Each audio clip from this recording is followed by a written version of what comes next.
Welcome to the newest installment of our career series for teens, So You Want to Be a Voice Actor.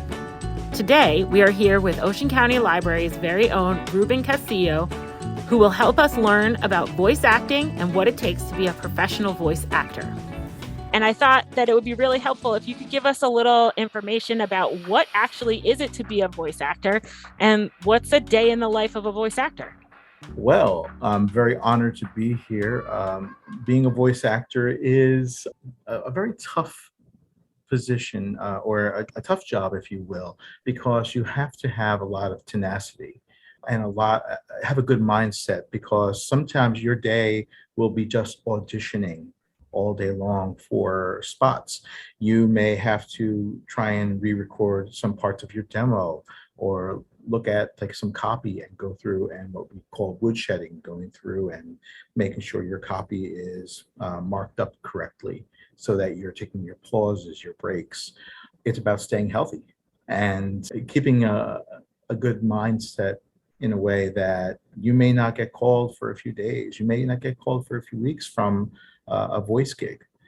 It's not the glory of everyone thinking, oh, I'm going to go and do animation or go and do video games. Sometimes you may be just doing a small job where you're the voice of a BlackBerry, like I was one time, which was a very interesting. It was just my voice, not a character voice. It wasn't anything put on. They just wanted a nerdy sounding voice, and they thought my own natural voice was nerdy sounding enough. I hope that's a compliment.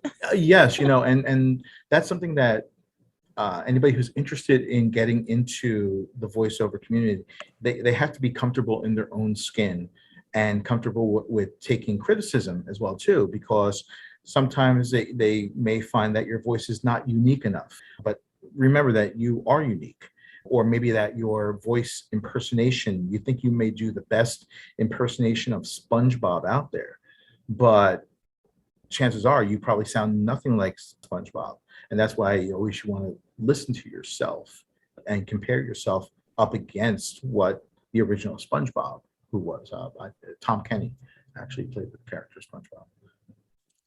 Like, how do you know what something sounds like what a character sounds like? Is that something that you create, or is that something that the person hiring you tells you what they want? So I'll give you a good example. Many years ago, I recorded a small interactive storybook series called Mighty Yeti was the name of the company. And they had a series of like 4 or 5 books. And they wanted me to record all the voices for these characters. And so they would send me over a picture of who this character was. And so, for instance, the character is Mr. Cupcake. And they said, we want him to sound kind of like SpongeBob, but not SpongeBob. So I have to come up in my head based on what it looks like. Now, usually when you go into an audition, they'll send you the picture and you have to come up with 3 different voices. This is as a union voiceover actor. But since I'm non-union, I could take my time and just figure out the character, but I had it instantly. I saw what he looked like. He looked like my friend Roy, who had passed away a few years ago. But Roy was like from Florida, from Bunnell, Florida, and he had this big old smile, and he had this great attitude, and he just talked like this the whole time. And so I'm like, okay, well, he looks like Roy, and I'm just, what I'm gonna do? I'm just gonna bring my voice up here and sound like that the whole time. And that's when I created Mr. Cupcake, and he talked like this, and he talked about great gelato and all those things like he liked.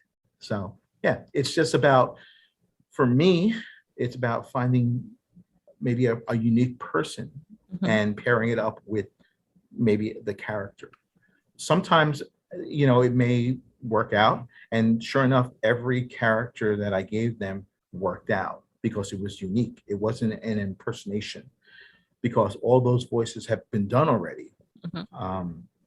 I had audited a class with Bob Bergen, who is the voice of Porky Pig. He's the one who took over after Mel Blanc passed away. Actually, Mel Blanc's son took over for a little while, and he wasn't really that good. And so here comes Bob Bergen, who was the next one in line, and Bob is amazing. I sent him a demo of my voiceovers. And he said, okay, you can do impersonations. That's great. He says, but they've all been done before. He says, be you, be unique, find unique characters out there. And it's just a matter of just like, he said, if you're unique and you're brilliant, you will work. And I took his advice and, started creating up with some original characters. But sometimes the casting directors have a certain person in mind or an idea in mind of what they want that sound like, and you may not sound like that. Right. Are there any tools that you particularly need to be a voice actor? Do you use any software, or are there any vocal exercises that you do that someone that wants to get into this profession might benefit from knowing? The first thing before any of that is a piece of advice I'm going to give to anybody who's looking to get into this. You want to go into theater. You want to go into community theater, take theater classes, acting classes, because you are not just standing in front of a microphone and just talking. You are moving. You're throwing yourselves into walls like what I was doing in my own voice booth. Because I was pretending I was getting killed for certain characters for video games. It's not the old days where someone had the golden voice, Don LaFontaine, who was the voiceover guy, did this. You're not standing there. You are moving. But you're keeping it all within here. You have to learn how to emote. And so, first things first, go and take some acting classes or get involved in community theater and learn how to create characters and learn how to act. That's the first thing you want to do. The second thing you want to do is you want to get yourself a decent computer that has a good processor, even a good laptop, and you want to get yourself software which is free. You can download. It's called Audacity. Audacity is great for editing. It's kind of like a cheap version of GarageBand in some ways, and it's very user friendly, easy to figure out. So that's what I use at times. Some people use Adobe. Can't really it's been a while, but there's an Adobe one. There's always the GarageBand I was using early on. Pro Tools they would be using, but you don't have to go get the expensive stuff. Get the free version of Audacity. It works really well. You want to get yourself a decent microphone. Your computer microphone is not going to kick it. Your phone microphone. Sometimes people do their auditions on a phone. There's a story about Maurice LaMarche. Maurice LaMarche is the voice of the Brain from Brinking the Brain. And he forgot that he had to do an audition. He jumped out of the shower, went into his closet, got his iPhone, and recorded the audition in the closet with a towel wrapped around him. So, so your phone will come in handy depending on the person, but you want to get yourself a decent microphone. There are ones out there on Amazon that are decent. They're using for podcasts, but you want to get yourself something a little bit more than 100. There's one actually that's really good. It's called Yeti Blue, I believe it is called, and it's $100. And that $100 microphone is worth the investment. Some of the top guys are using that ones. You don't have to get yourself a $1,000 microphone, but if you want to, if you're taking it seriously, you will. Good headphones and someplace that's quiet. That's what I can always recommend. Like right now, I'm in our meeting room here and we have a dehumidifier in here and I can hear the noise there. I can pick up on little sounds from your computer. Your computer has a fan on there. You want to make sure that that sound is kind of deadened, so that you want to have some kind of soundproofing in there. What I did, I went to Walmart and I bought some egg crate for the bedding, and I put that around my office, my walk-in closet, and it deadened the sound in there as much as, and it was cheap. You don't have to go out and buy the fantastic soundproofing that they have out there when you're first starting out. Some people, there's one thing that they're starting to use in the industry. It's called the eyeball. It's a chaotic eyeball, and I found the knockoff version of it years ago. But you essentially put your microphone into this foam rubber ball, looks like an eyeball, and it deadens the sound from coming in back of the microphone. The thing is, you have to remember, there's also sound coming from behind you. So you have to find a way to block out that sound that's coming there. You also need a demo. And yes, you can create one on your own, but if you are really serious about getting into the business, you're going to want to have your demo done by a professional. They have some good studios up in New York. Of course, Los Angeles is the place for the voiceover community. It's Los Angeles, Vancouver, Chicago, and New York. But in New York, there's a place called Edge Studios. They're very good. And out in LA, I know there's one called Chuck. His name is Chuck Durant, who is like an amazing producer with the demos. He's amazing. And also, like I said before, having a good attitude and being hungry. That's what you have to have in this business, you know. So how did you get into the profession? Like what called to you in it? And then what were the actual steps that you took to get work as a voice actor? I've always done impressions since I was little. Since I was like 4 years old, I was impersonating Kermit the Frog. And back in the day when we had, Ronald Reagan, I used to watch him, and I would hear a voice and I would learn how to do it. And my other job as part of being a voice, something with voice or hearing, is I'm an Elvis tribute artist. So I knew how to impersonate Elvis at a very young age. And so I was very good at picking up on voices. I learned by ear. And so what happened is in 2005, I was like, let me start getting started. I had done radio for college, but I'm like, there's got to be something out there to get started. And I found a couple of what they call pay-to-play sites. One was called Voice123, another one was called Voices.com. And so what I did is got a computer, created up a demo using voice impersonations. So I made two of them at first.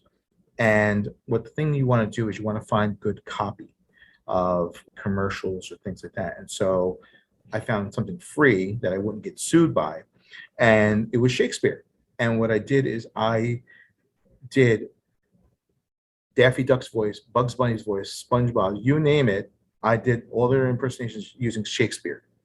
Same thing with my human impersonations. Sylvester Stallone, Al Pacino, Arnold Schwarzenegger. They were all doing to Shakespeare. I was using Macbeth. So I created those up. And then so I got onto the site and made a profile. And I started getting some calls from them, some emails. And because I'm bilingual, they had contacted me from Cartoon Network at one point for doing their bilingual, but they said my Spanish wasn't native enough because for what they were looking for in Latin America. So I was like, okay. And mind you, I was in a bedroom and I had like sheets around me. And really my first gigs were as impersonating Obama, President Obama, back in 2008 when he was running for office. And my first job was it was a company called Sign Africa. And it was really Obama pitching this convention called Sign Africa. And it was a radio ad, and it was great. And it was really his, I'm naturally, would be like almost like a baritone tenor, a higher pitch voice. So I was good at doing his speech voice. So when he would talk in the speeches like out in Chicago and all over the country, I was great at doing that voice, but I couldn't do his other voice, the ums and the okays. He's a lot deeper. He's a lot deeper than I am. So in that regard. So yeah, that was my start. And I started doing these small radio ads as Obama. And then next thing you know, it started blowing up. And then from there, I started working with companies like Mighty Yeti, and then with a company called Big Moon Entertainment, which is now Saber Entertainment. They make all these video games, and I have done 5 video games for them. The latest one was called Dakar 18, which is on PS4 and Xbox. And it's my voice as the co-driver, the navigator of the courses for this rally race game. And when I auditioned for that, I thought I would have to put on a voice, but once again, they said, no, we want to hear you. And I'm like, okay. And it worked out. So yeah, so that's been my journey. I've taken classes, like I said, with Bob Bergen. That was a lot of fun, and that's why I always recommend to, even if you're going to audit a class, because sometimes they are very expensive. They could be $800, $900, $500 even. Um, but it's good experience to get that. So Does your voice get more tired when you're doing a different voice than your own, or does it feel like talking in a regular way? so I'll give you an example with the car series. So I had to record that over, that was about 2 months. I was of recording 4 hours every day. Mm-hmm. Now, as far as the union is, for, if I were a union voiceover actor, you would be recording essentially 4 to 6 hours, and then like from 8 o'clock in the morning, and then you're done at 2 o'clock, and then the next shift comes at 3 o'clock, and then record. But it's only, yeah, it's 4 hours. You can't go any more than that, and that's true of your voice. If you go any more than 4 hours with your voice, it's going to get tired. So here I am shouting out these directions and telling the person to go this way and that way, and it gets repetitive and you get tired. And yeah, I would be using like throat coat tea and all these Mm-hmm. things to help me, and sometimes you need a break. But when you're doing a character voice and you're doing fun things, sometimes it's a little easier. No. So another hard thing was doing things with incidentals where you're getting hit, you're getting smacked in the face, you're dying, and you have to do these. I did a video game called Demon's Age, and I was playing ghouls and goblins and all these like mythic kind of characters, and I had to record getting stabbed, getting shot, getting all these different. It was horrible on my voice. It was like grating, but I did it for a couple hours every day, and sometimes you may not get the luxury of that, but yeah, a couple hours every day, and I was just like, it was tough on the voice, and that's when you need your rest, and so you have to, if you're going to record the next day, you just want to make sure that you are well rested and well hydrated, and also listening back to what you have played, because you want it to be that same exact sound, because the next day you may be a little deeper, Yeah. from all the shouting and screaming. So you talked a little bit about that you are also an Elvis impersonator. Mhm. And I imagine that's something else you could do with that people who are voice actors might translate their skills to. Mhm. What other career paths might someone who's interested in voice acting also translate those skills to? Well, you can always go into one thing. If you have a very good voice, you can go into politics, but you can also go into radio as a radio DJ. If you're working in customer service, especially now with remote work, they're always looking for pleasant voices. I want a pleasant voice to listen to when I'm on, or for instance, if you could, and this happened to a friend of mine, she has a wonderful speaking voice. They actually used her voice, and she used the voice of the company when you get their phone, Oh, their answering service, what they call IRV. You could be a trainer for various companies. The key about voice acting is you are acting, you are speaking, and actors have a lot of skills, So, truly, if you're doing that, you can go into television, you could be on air personality. And it's not all glory. Sometimes you're going to be the voice of a BlackBerry phone. And for the training was for Lexus. And sometimes it could be very dry. You could be doing audiobooks. If you think about with the library, your average audiobook could be 13 plus hours long. You have to remember that will translate into possibly 30 hours of recording, because they're editing to get down to a 13-hour. So you're sitting in a chair reading a book for 30 hours, and you have to maintain that. And so being an audiobook narrator is wonderful. You could also, if you're looking to go into a place like working with the blind and visually impaired, you can always go to the Talking Book Center, and reading for the blind. That's a wonderful endeavor. You can work as a librarian, working in the children's section, reading to kids, yeah. becoming a teacher. That's a great thing to do. And you can also become a coach. like what I do voiceover coaching with students and adults. And yeah, it's film. You could work in film, creating video games or being part of the video game community. You just want to be professional about it. And I've heard some very bad voiceovers in my day from either audiobook narration that was done on another site that was like a free site. And when I listen to a good audiobook, there has to be good acting. It Mhm. has to be a good storyteller. And there are sometimes I've listened to an audiobook and it's been, unlistenable. Well, the audio can make or break the book for some people. And there are a lot of us that do go back and search audiobooks by their narrator because it makes a huge difference. Correct. Correct. Another job you could also think about is being a presenter at a trade show. Corporate presenters, they're always looking for that. MCs. I also work down in Atlantic City as an MC on the weekends. So there's so many things you do. Web learning, training on the web, fantastic as well too. So voices are really important. Like you've listed a lot of things that I was like, that's true. Customer service, they want a voice that is soothing and that's going to get me to do whatever it is that they're trying to get me to do, to either help me through tech help or to get me to buy something. The voice is going to matter. Right. I'm always listening I learned to pick up on who has a strong voice, who has a soft voice. I learned, to pick out who would work well in these certain positions when in my former jobs. I was like, okay, I used to be a job coach a long time ago. And I would figure out like, okay, this person works well in this industry. You have a pleasant voice.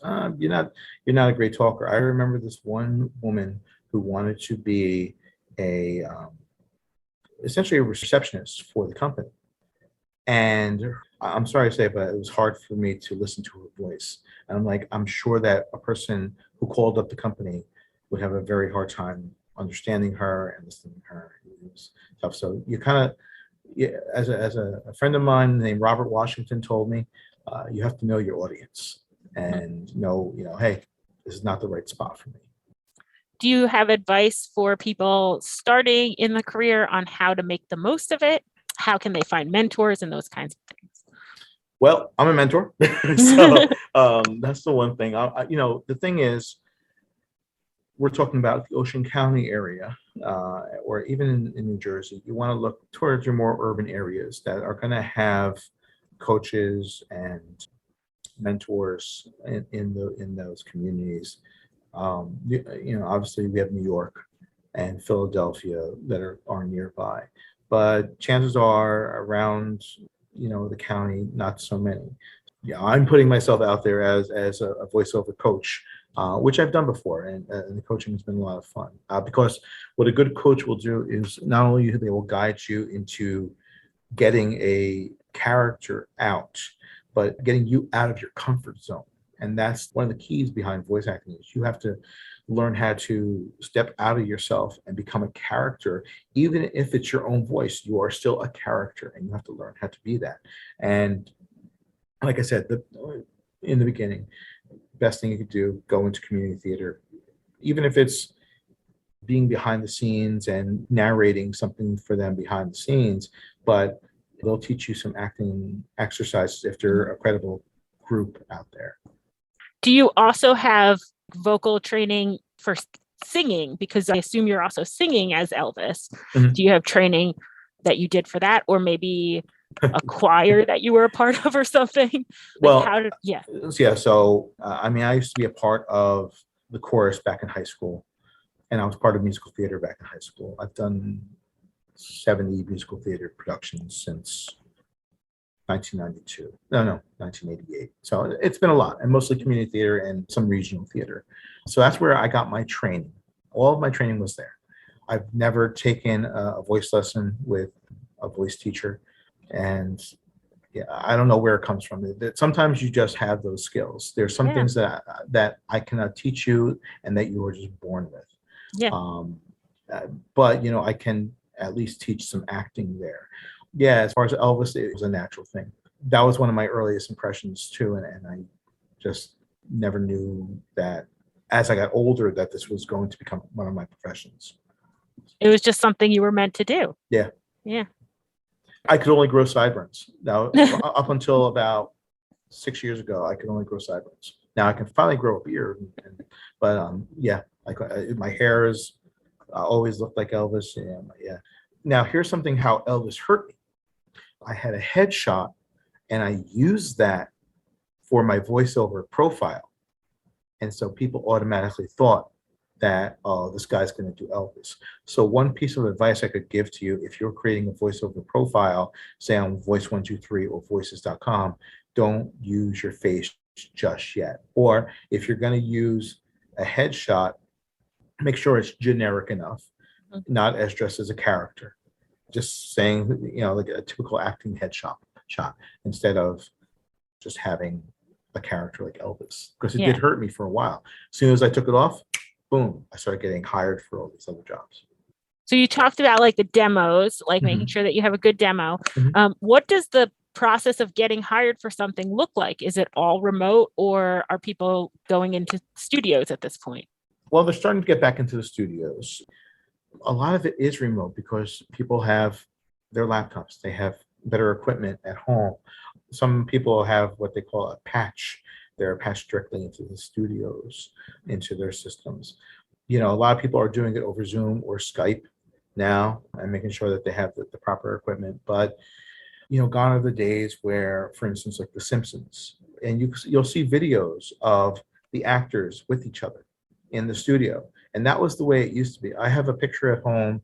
It's actually on my vision board of Mel Blanc and the other actors who were in the Flintstones. And they are standing around each other with one microphone, and they're all talking into that microphone, and giving you like directions. So gone are those days. So you can do it at home. And the problem with, unfortunately, sometimes doing it at home, especially if you're going to get with these pay-to-play companies and you get hired, say you get hired by, which this happened to me with these video game companies. I don't have any direction. I have to self-direct. Luckily that they did have a guy who was doing all the sound for them that said, okay, we want it to sound a certain way. But otherwise, I have to do the direction myself. So I have to figure out, is this person sad? Are they angry? What's their motivation here? And, as far as getting demo works, yeah, you can do it all from home or going into actually a good studio in the area. And I just found out about this just the other day that Chuck Duran recorded somebody. They were in some Midwestern state, and he was out in Los Angeles, and they did an excellent demo just from that studio there. So it is possible.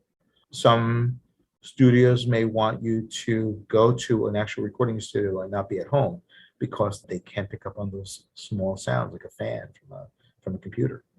Do you send your demo out to people? Yes. Okay. Yeah. Or on the pay-to-play sites, like I said, Voice123, it's already on there. You can create as many demos. I recommend, and especially if you are getting very serious about this and trying to get an agent, having at least 2 demos. The first demo you want is to have a commercial demo, and that's of you doing all commercials. Okay. But really no character voices. The other one I could suggest doing, and if you're interested in getting into the character animation kind of stuff, is a character animation demo. What the good producer will do is, okay, you supply the voice, they supply the effects, they supply the background music. So make you sound like you are in a video game. They'll make you sound like you are in a cartoon or actually in that commercial. I created a commercial demo for myself, and I had a whole library of sound effects, and I was able to make it sound like I was somebody's toilet. I was like, hi, I'm your toilet. And it made it sound like this hollow sound. I made my voice sound like it was from like the 1960s, like car ads. I'm like, hi, welcome to so-and-so. But I had the right filter on there. So if you're computer savvy and, have some technical ability and can figure out, and if you have a good ear, you can create your own demo at home like I did. But chances are, if you want the real good stuff, you're going to want to go get a demo done by a professional. Right. Are there any things that you would like to make sure that are emphasized for those that are looking into the career or thinking of it as an option?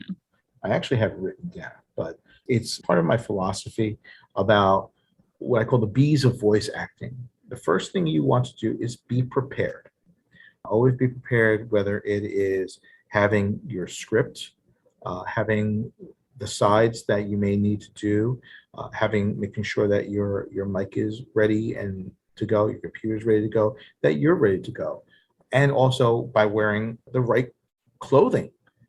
The best clothes to wear, as far as being a voiceover actor, is wearing a t-shirt, because you don't want to rustle around. You don't want to make, some people back in the day, they used to wear a shirt and tie. Not anymore. We don't want to hear any sounds. The other thing you want to be, the second B, is being professional. That means being on time, being healthy, being cooperative, and with your voice directors that you make it on the other side, and being on time with sending stuff out, an audition. You don't want it to be late. Or if you do get hired for a voice gig, that you want to make sure that your turnaround time, you say that you're going to get it done in one day, you're going to make sure it's done in one day. If that means that you're working all night on this, you're going to do that. The other thing you want to do is, the third part is being open. You want to be open to suggestions, being open to criticism, being open to rejection. You are going to get rejected in this business. It is acting. You may think you are perfect, but chances are there are a million other people who sound the same and maybe have had a better read. Okay, so that always be open and open-minded. The other thing is, if you are looking to get into the animation and video game and character world, you want to be unique. Don't rely on just thinking that you sound like a certain character. Chances are you don't, unless you are really listening to yourself through a monitor and like, oh, this is what I really sound like. Same thing with presenting yourself out to there. One of the unique things about me is I am an Elvis impersonator. So people like that. But who knew that an Elvis impersonator could also impersonate Obama? And I look kind of like Elvis, and I'm kind of flashy sometimes. You want to be unique. And the last thing I'm going to tell you is to be you. Don't be afraid to be you, because sometimes your natural voice is what they're looking for, and always go in with a smile, always be cheerful and stay healthy. That's the one thing I'm always going to say. You want to keep that voice healthy. Wow. That's some great advice for those that are interested in voice acting. And I think it'll be really helpful for people who are considering this as a potential path.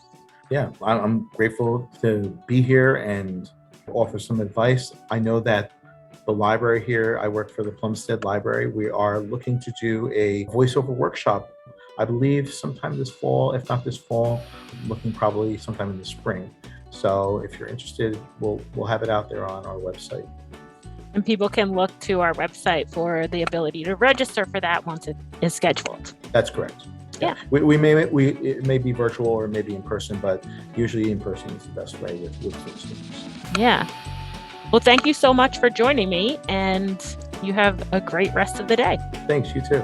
This has been So You Want to Be a Voice Actor from the Teen Career Series. Thank you so much to Ruben for all his wisdom. Keep checking out the Ocean County Library's YouTube and Spotify for more career exploration.